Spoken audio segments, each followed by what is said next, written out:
New sign here. What camera are we on? I thought we were going to go to this camera. Well, we'll do it this way. There. Oh, we are on this one. Isn't that nice? I was saying that on the other side it should say Bob Zick, the Magic Show, or the Magic Case. We get all the good info in here. Well, good evening. Welcome to October 6th, Wednesday, 8:30 to 9:30 p.m. If you're watching the show anytime other than 8:30 to 9:30 on the October 6th, please don't call in because you're watching a retelevised edition. But if you are watching it live, feel free to call in with your questions or comments. As always, everything that's presented on the show is the well thought out, documented, researched information, and it's presented as the opinion of me, the host, and with my views and a little satire and brevity to, as I always say, make what government's doing to you a little palatable. It can't be palatable. And so, where are we? Okay, suburban community channels and simulcast through CTV Roseville, replayed through Valley Access, Stillwater area, replayed SPNN in St. Paul, replayed in South Washington. Thank you for being with us. What do we have going tonight? We have a lot. We have some film. You know, folks, every time there are some big issues out there, and every time I want to start moving into them, it seems like I get sucked back to Maplewood. And so we've got a bunch of Maplewood from Monday nights. Of course, again, what is government trying to do? A little more socialism. Take away your choice of who your garbage hauler is. Take away your right to contract. Take your right away of association. And government thinks, well, you know, this is good for you. I mean, it's this insidious stuff. I mean, this compares to all these cities that build community centers.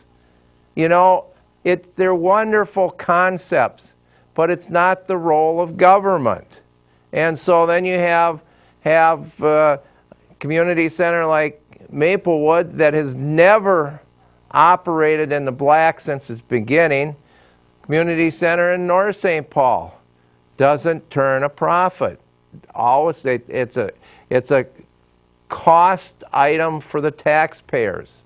So, and in that vein, I'll say that North St. Paul and Maplewood are working out an arrangement so that some of these activities that are done by both cities, apparently you'll be able to just go to one place and get tied into both of them. So it's almost as if they're bringing the two systems together to try to keep their costs down. I guess it's just something that's out there. What else? Oh, we have phone calls already. The other thing, before we get into this stuff with these garbage haulers and the dictates of government, you know, there was a nice letter to the editor about White Bear Lake. The river is crested, the Mississippi is crested, the St. Croix is crested. They're at flood conditions, and White Bear Lake is 5 feet low. Well, the article that was in there was about, and I was going to bring it in, give tribute to the person that wrote it, has to be one of the older residents, talked about when they were a little child and what the character of the lake was and the area around the lake, and the fact that, you know, the encroachment on the lake and how the lawns and the houses are now which were the part of the lake, and the fact that you have two kinds of lakes. You have lakes that are are fed by springs and streams, and then you have these, I think they were referred to as surface holding or surface pond lakes, where it's a basin that catches the water. Well, when government decides that, you know, we can't have phosphor from fertilizers or whatever running into the lake, and we keep that natural water from going into the lake and put it down storm sewers, and then you wonder why the lake goes down, because the source of water that was keeping it full is gone. And then it talked about as the level of the lake goes down, the lake gets warmer, you get more growth in the lake, the temperature goes up, the weeds grow, you get more of the blooms in the summer, and the whole cycle just deteriorates. So it was a great article. I think it had to be last week, and I was going to bring it in. It had to be after last Wednesday, Thursday, Friday. All right, let's take that phone call quick, and then we're going to play some of the pieces that we've recorded for you. Caller, are you with us? Question or comment? I had a quick question. I remember you were just showing clips of Kathy Judeman at a city council meeting. Was that before she was on the council? It was. You know, the things that when she got up before she was elected, the things that she said to the council about the deficiencies of the council, she epitomizes now. She has gone so much further to the dark side of what she complained about the council members at that time. I mean, it's unbelievable. These people, they're one person, one thought before they're elected. After they get in there, it's like night and day with these people. I don't know what it is. I think they get in there and they think, oh, well, we're government now, and so government's role is to take care of people. Government's role is to grow. Government's role is to feed the monster, the bureaucracy, and keep the cash cow flowing from the people. You know, it's terrible. It's pathetic. Well, it is. It's very tragic, and that's an insult to the voters, that's for sure.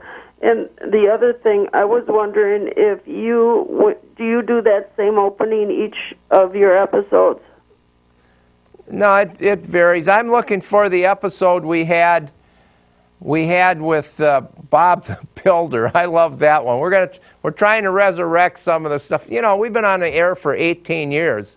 We have so much stuff piled up from former shows. You know, guests. None of it was ever cataloged. So we have boxes of old video, old DVDs, and especially videos.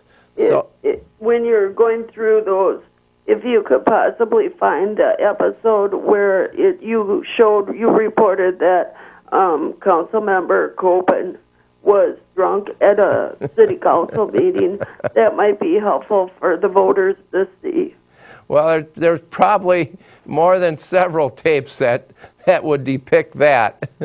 All right, caller. Thank you. Thank you. We're gonna play some film clips now, and we'll finish setting up the set. And I think the host will put his necktie on. We have a certain decor around here to adhere to. The reason that we're here tonight is to talk a little bit about trash hauling in Maplewood. And so I want to make sure that you all understand that, first of all, there is no votes of any kind taking place tonight. And when we do get to voting on something, what we'll be voting on is whether or not to take on a process of studying trash hauling in Maplewood. And so there are various ordinances that actually dictate this process that we have to use. And so, for example, it requires that we hold a public hearing, that we adopt a resolution of intent. So when I'm talking about when we do have a meeting, which will probably take place within the next month, That's what we would be doing, is we'd be voting to either approve a resolution of intent or not. And so what that means is that then we would undertake a process of studying trash hauling in Maplewood. There are meetings and time periods that are dictated by the state and by statute. And so there are various 90-day periods that take place for planning and negotiating, and it's a really long process. If we went really fast, in a year and a half, we would be having a vote to decide whether to do it or not. Certainly most of you, if not all of you in the room, got that letter from the Association of Trash Haulers. That was not something that was sent out by the city, which some people asked me. That was sent out by an association that represents the trash haulers. So there was some information in there that led some people to believe that we were, like tonight, going to vote on something. And as I've already said, that's not the case. And also, there's some information in there that led a lot of people to believe that if we had organized hauling, that would mean that there would be one trash hauler for the city. And I would tell you that that's a possibility, but one of the reasons that this takes such a long time is that it can be designed to be however we want it to be. And so it could be that there'd be one hauler, it could be that there'd be 5 haulers. It could be that we require everybody in the city to have their trash collected. It could be that we provide an opt-out clause if you can show that you have some other way to environmentally get rid of your trash. And you can all moan if you want, but the study shows that cities that are organized, and organized hauling has been around in Minnesota for 20 to 30 years, that the average cost that they pay to have their garbage removed is less than in cities that are open. And it's less by about 50%. There's a lot of you here, and we will be here at a maximum until 9:30. You know, I'm going to say that we're going to limit people to 2 minutes. So this has to do with open collection. That's what we currently have in Maplewood. And so on this list, it lists the advantages of open collection. One is choice. Households are free to continue to choose their hauler based on their preference. The second is there is a direct relationship between the hauler and the customer that allows the customer to shop around or change if dissatisfied. Third, none to very minimal administrative costs or burdens to public entities. Yes, ma'am. Just a quick clarification. This is for trash only. It would not affect the recycling? It does not have anything to do with recycling. Okay. As a matter of fact, in case you didn't know, the City Council at our last meeting approved a new recycling contract, which is an example of a city-managed, citywide service. And so that contract was awarded, at least tentatively, providing negotiations go well, to Tennis. And so Tennis will be doing the recycling citywide starting the beginning of next year. If they really want to be fair about the whole thing, I think they should have a referendum. You have 2 years to put it on the ballot, 2012. Let the people decide, freedom of choice. I think either vote it up or down, and let's see what happens there. And that's my presentation. Thank you. Okay, thank you. Thank you. So, I'm sorry, but the room does not have good speakers. I'm sorry, I can't do too much about that. It seemed to me that this gentleman was not speaking either pro or con. He was listing things on both sides of the equation. And so, he listed out facts about he thought the streets in the city should have weight limits on them. Excuse me? Why do we hear you so well then? Well, because I talk louder. Okay, that's right. And he also thought that maybe we should have a referendum.